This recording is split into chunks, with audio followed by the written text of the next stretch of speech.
up this morning, man, I got out of bed. Had a big old cup of coffee to clear my head.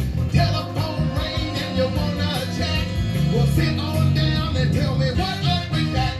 Ooh-wee. What's up with that? What up with that? Ooh-wee. What up with that? What's up with that? He said, she said, we said, he said, what up with that? Who knew you knew, say what you do, what up with that? What up with that?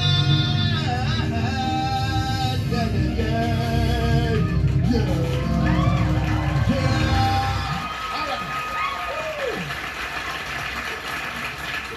All right. Well, thank you all for joining us on What Up With That. Happy holidays. On tonight's show, we're going to hear a little jingle. Gonna hear a little jangle. Gonna feel a little tingle. Gonna get a little tangled. It's gonna get a little mangled. It's gonna be a ho-ho, go-go, mojo, snow blow, flojo, coco, mojo, toto. Oh no, take it off.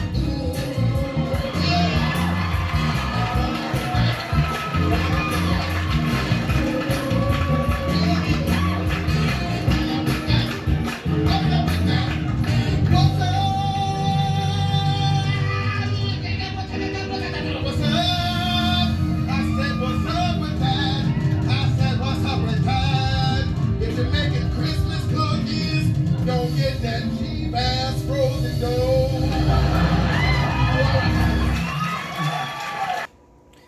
What's up, YouTube? This is James coming back at you with another informative video. How y'all doing out there on this Tuesday? Hope y'all doing well. I'm doing good myself. You understand? Welcome to the second installment of What's Up With That. You understand? And as you can see from the intro here, you know, we'll like to know what's up with a certain kind of folks that crawl on their hands and they feet or whatever, knees, what have you, like a dog. Well, turns out the thing is this video right here about what we finna dive into is about a so-called family in Australia, okay, that actually walks on all fours. Yeah. It's one of those sticky situations that some people really fail to actually want to understand. They really don't want to acknowledge that, you know, they have animal DNA in them, basically. I'm going to just put it, you know, plainly. I'm going to just put it just like that. But they tend to point fingers at other race groups. One particular race group, which is us, they say that we, 9/5 human beings, some bullshit like that. But let me tell you this, you know, I'm not throwing rocks or stones at nobody per se, okay? But let me tell you this, you will never see Jerome Wilson, you understand what I mean, or Tawana Jackson walking in this manner, if you understand where I'm coming from. Now, you know what those names are code for. You'll never see that. It's only with a certain like type people, you know what I mean? Which that's featured in this video, okay? Now, without further ado, let's dive into this video and check it out. You're about to see something truly astounding. A discovery that's caused an absolute sensation. One that could have untold significance for every one of us.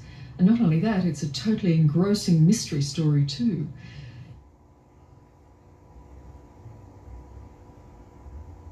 You're about to meet a family that shouldn't exist, a family like no other. They could just be the missing link between man and ape, the holy grail scientists have sought for generations. They're living, breathing men and women, but they walk on all fours, just as we did 4 million years ago. And until this film was shot, they were hidden away, unseen by the outside world.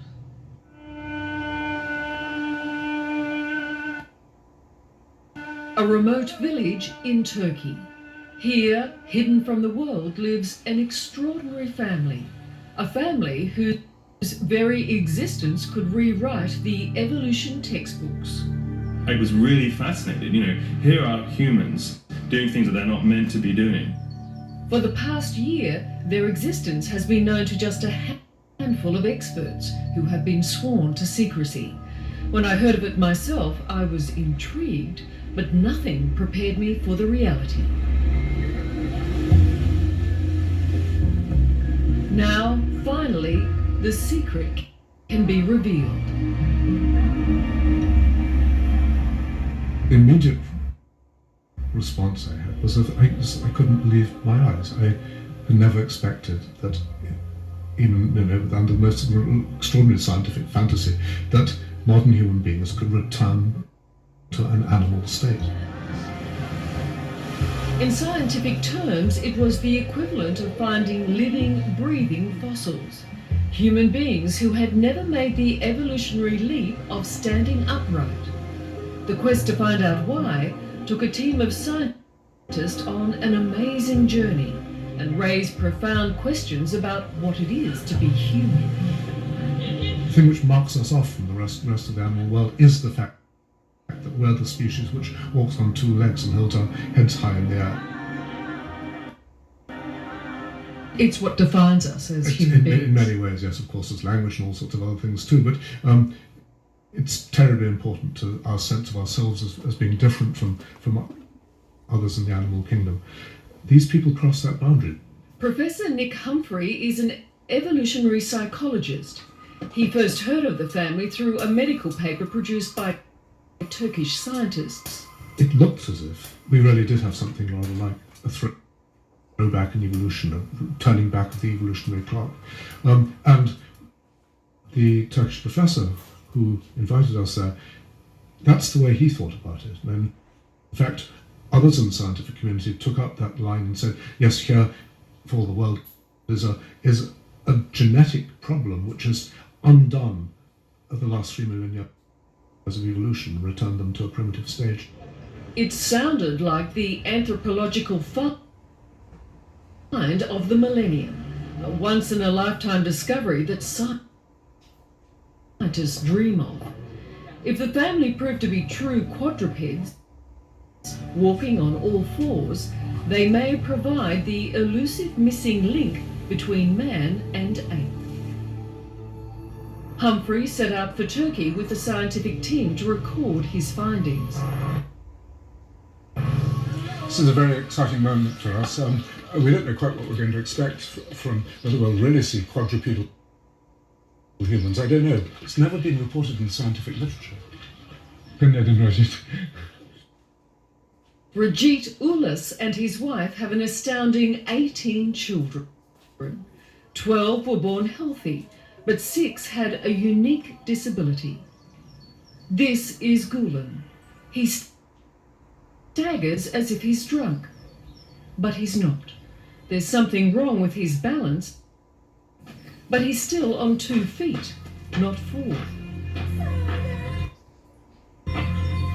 Then, one by one, the other children appear. There are 4 girls and 1 young man. Hussein has walked like this for 28 years. Very revealing for anthropologists, people who study early human evolution, because what these children have done is to reinvent or rediscover a form of locomotion which very likely does correspond pretty closely to the way our ancestors walked.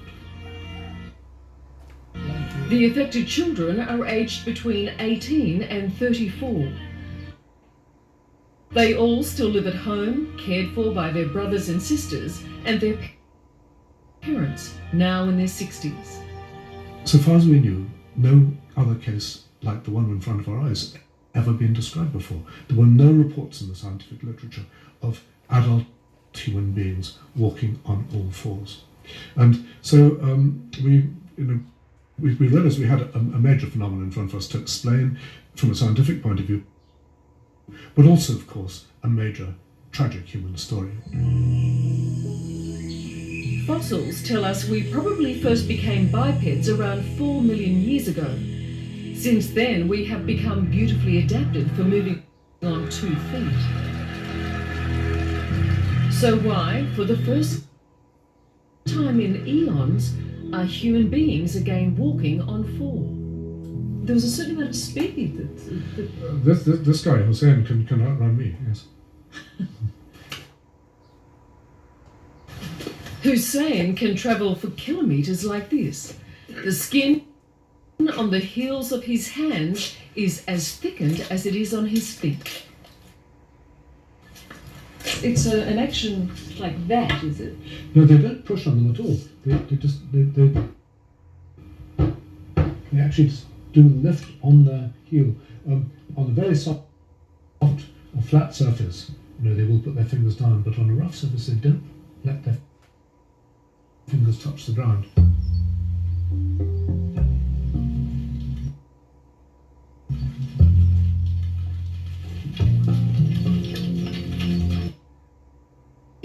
The Turkish scientist who first discovered them believed the children had devolved. But Professor Humphrey suspects the problem is more likely genetic. The parents are second cousins and could have passed a faulty gene onto some, but not all of their children. It's very bad luck that the children have inherited from both parents the same recessive genetic mutation.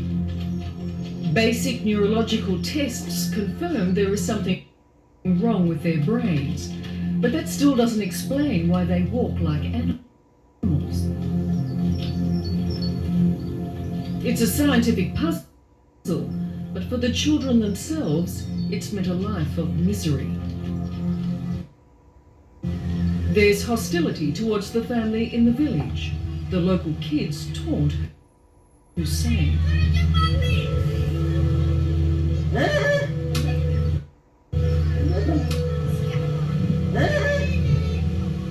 They are being beaten up by the kids of the village, and they are not being accepted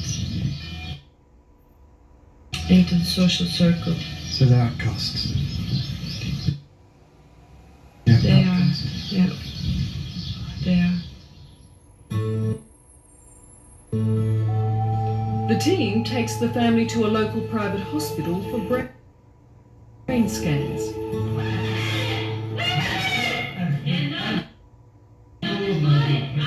The results are examined back in Britain by anatomist Roger Keynes. This is Hussein's brain. There is something very striking which hits you immediately you see it. It's very clear that in the middle of the cerebellum here, what's called the vermis, it's shrunk. The brain damage is the same in all the affected children. Do we have Safia's brain here too? Yeah. It's this one here. Same again. Very striking. But the shrunken cerebellum is not enough to explain why the family can't walk upright.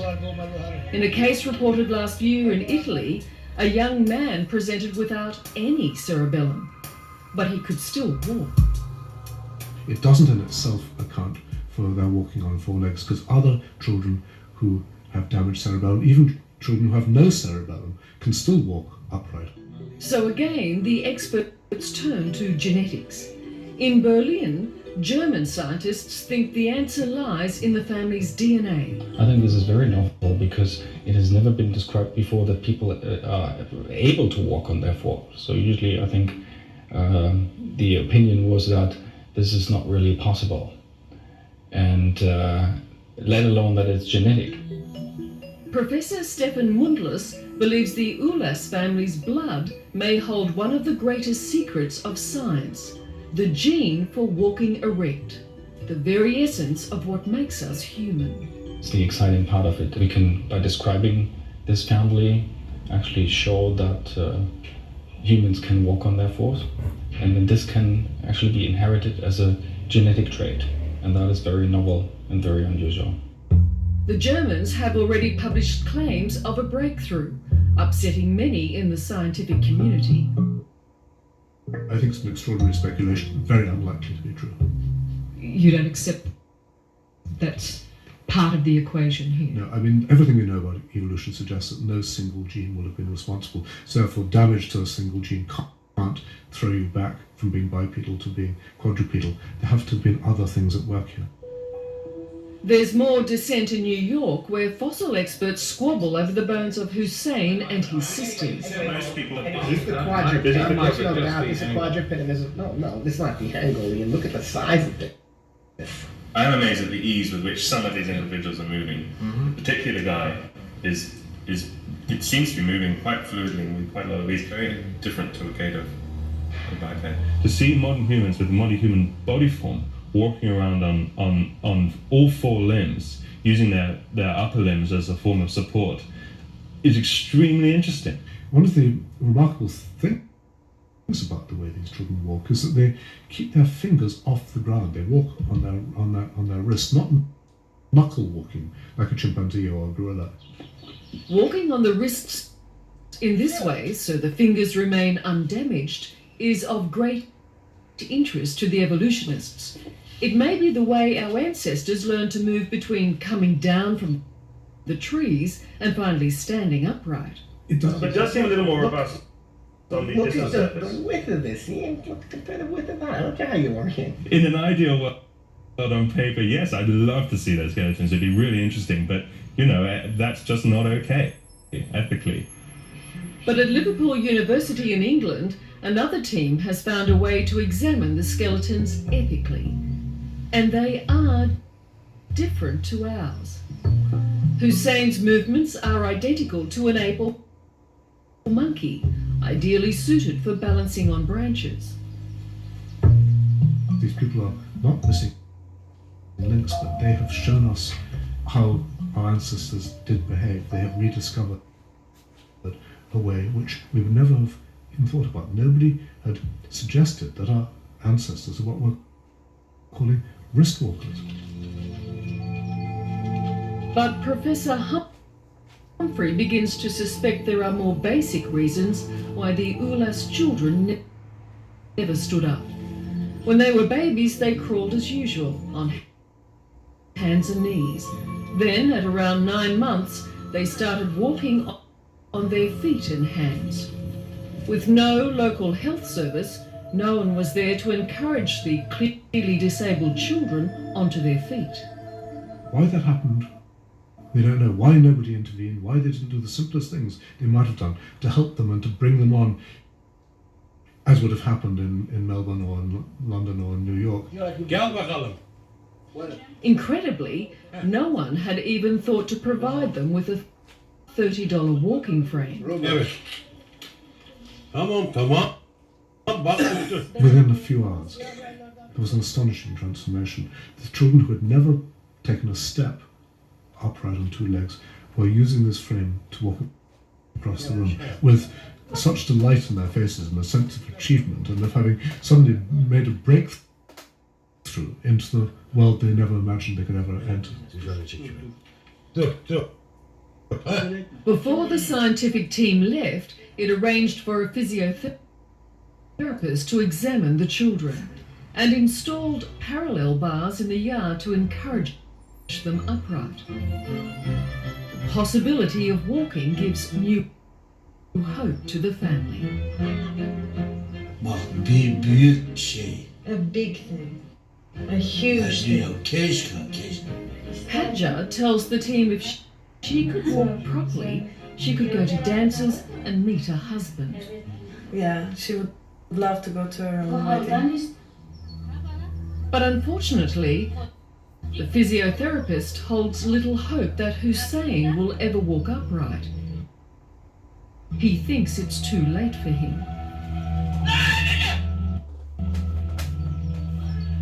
Hussein's despair and anger are obvious. Only his friendship with the family dog seems to calm him.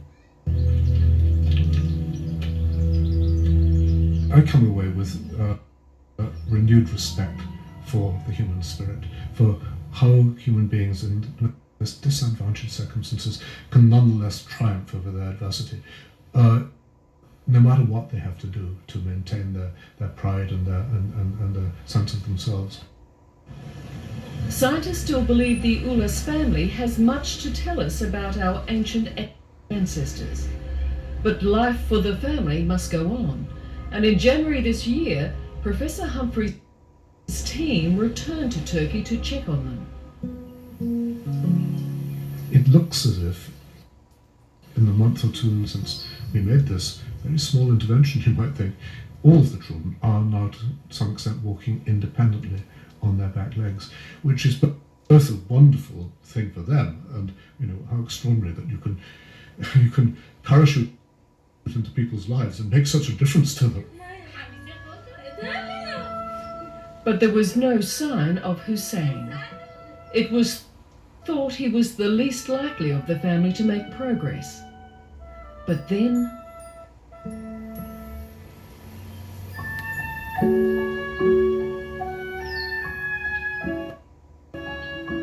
they had come to document a missing link in our evolutionary chain and found another. The moment our ancestors stood up and became a man.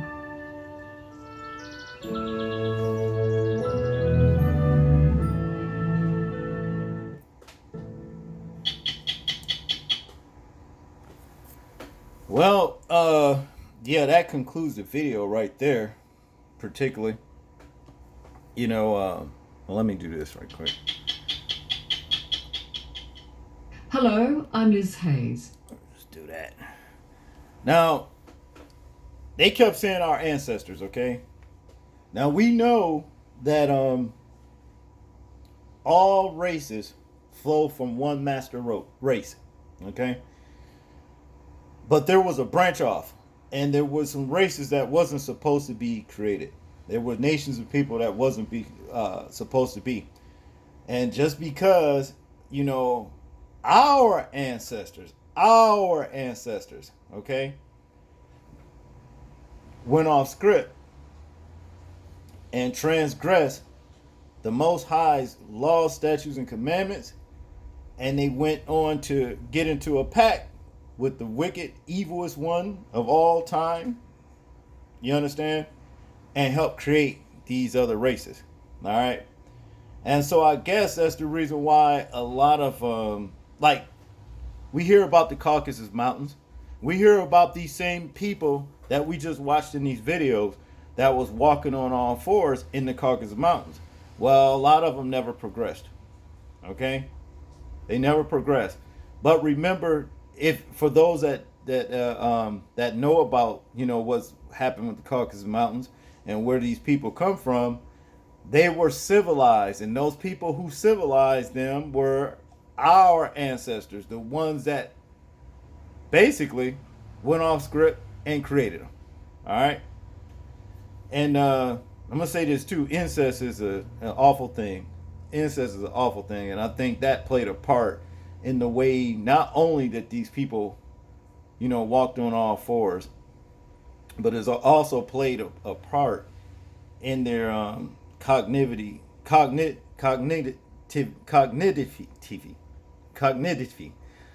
Excuse me if I'm mispronouncing that. Their cognitive ways of, how they move and stuff. You know what I mean, and what have you. I think that played an even bigger part of it.